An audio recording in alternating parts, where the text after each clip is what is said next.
বিসমিল্লাহির রহমানির রহিম।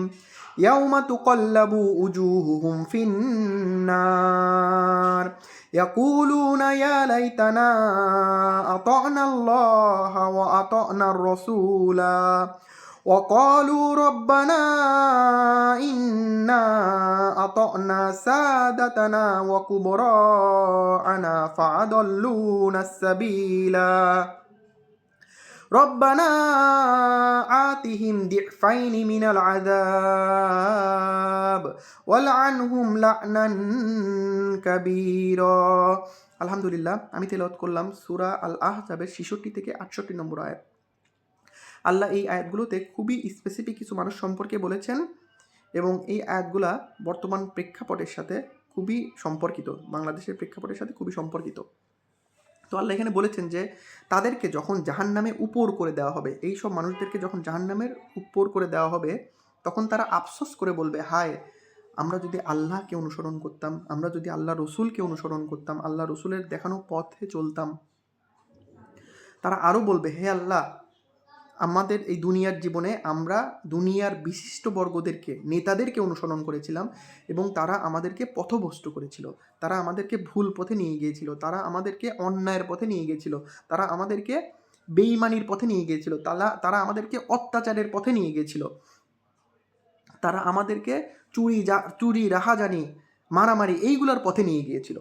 এইগুলো হচ্ছে অন্যায়ের পথ। তো তারা তখন তারা আরও অ্যাড করে বলবে যে, হে আল্লাহ, আজকের এই দিনে তুমি আমাদেরকে যে শাস্তি দিচ্ছ তাদেরকে দ্বিগুণ শাস্তি দাও এবং তাদেরকে আরও বেশি লানত করো। সুবহানাল্লাহ, কি মারাত্মক আয়াত। তো কোরআন শরীফে আল্লাহ বিভিন্ন জায়গায় শাস্তির কথা বলেছেন এবং ভয়ঙ্কর শাস্তির কথা বলেছেন। তো সূরা আম্বিয়ার 46 নম্বর আয়াতে আল্লাহ মানে সবচেয়ে নিম্ন, সবচেয়ে কম শাস্তির কথা উল্লেখ করেছেন। সে কম শাস্তিটা কি? আল্লাহ বলেছেন যে, ওয়ালা ইম্মাসাতহুম নাফহাতুম মিন আযাবি রাব্বিকা লায়াকুলুন্না ইয়া ওয়াইলানা ইন্না কুন্না যালিমিন।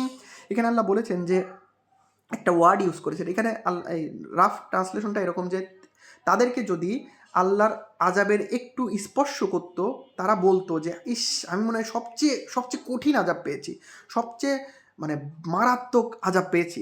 এবং তারা বলবে যে, আমরা অবশ্যই জালিম ছিলাম, আমরা অবশ্যই খারাপ ছিলাম। তো এখানে একটা ওয়ার্ড ইউজ করেছে যে নাফহা বলা হয়, 4টা পয়েন্ট খুবই গুরুত্বপূর্ণ। নাফহা বলা হয় যে হচ্ছে, একটা তো আগুন, আর একটা আগুনের আভা, আগুনের কাছে গেলে যে আমরা একটা গরম অনুভব করি, সেই অনুভবটা, সেই ফ্লেমটা। তো একটা হচ্ছে আগুনের সে আভাটা। এখানে আল্লাহ বলেনি যে তাদেরকে আগুনে ফেলা হবে তারা যদি আগুন পায়। আল্লাহ এখানে কি বলেছেন, তাদেরকে যদি সেই বাতাসটা লাগে, আগুনের যে বাতাস, সেই বাতাসটা লাগে এক। এবং এখানে বলেনি যে তাদেরকে যদি গরম বাতাস লাগে, আল্লাহ বলেছেন যে তাদেরকে যদি ঠান্ডা বাতাস লাগে, খুব একটা গরম না, যদি ঠান্ডা বাতাসই লাগে। 2 নম্বর পয়েন্ট। 3 নম্বর পয়েন্ট হচ্ছে, তাদের এইটা যদি খুব অল্প সময়ের জন্য লাগে, এমন না যে ঘন্টার পর ঘন্টা লাগছে, তাদের গায়ে যদি অল্প সময়ের জন্য লাগে, মিলি সেকেন্ডের জন্য লাগে। তারপরে 4 নম্বর পয়েন্ট হচ্ছে, এবং খুবই অল্প পরিমাণ লাগে, খুব বেশি সারা গায়ে খুব বেশি লাগছে এরকম না, খুবই অল্প পরিমাণ লাগে। 4টা পয়েন্ট। একটা হচ্ছে আগুনে লাগেনি, একটা হচ্ছে জাস্ট আগুনের হাওয়াটা লাগছে, এবং 2 নম্বর পয়েন্ট হচ্ছে এই হাওয়াটা গরম হাওয়া না, ঠান্ডা হাওয়া।